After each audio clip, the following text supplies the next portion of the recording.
ઘટના ઉત્તર પ્રદેશના બરેલી જિલ્લાની છે. 3 મિત્રો કૌશલ, વિવેક અને અમિત પોતાના બીજા એક મિત્રના લગ્નમાં ગયા હતા. લગ્નમાંથી પાછા ફરતી વખતે ગૂગલ મેપના સહારે રસ્તો શોધતા શોધતા પોતાના ગંતવ્ય સ્થાન તરફ આગળ વધી રહ્યા હતા. એમણે એક રસ્તો લીધો, મેપ પર દેખાડ્યો. એ મેપ પર એ પુલ પર ચડ્યા અને પુલ પર ચડ્યા પછી ખબર પડી કે આગળ તો કશો રસ્તો છે જ નહીં. પુલ અડધે સુધી જ બનેલો હતો.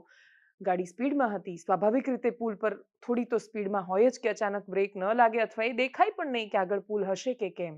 ગાડી સીધી જ નીચે પડે છે. એ ત્રણેય છોકરા આ દુનિયામાં નથી અત્યારે.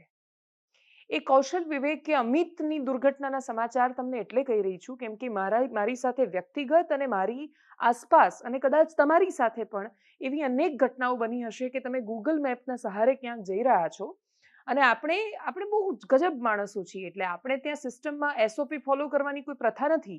એટલે એક પુલ કે જે બનેલો નથી, બે ઘટના સામે આવી રહી છે. અમર ઉજાલાનું એક કટિંગ એવું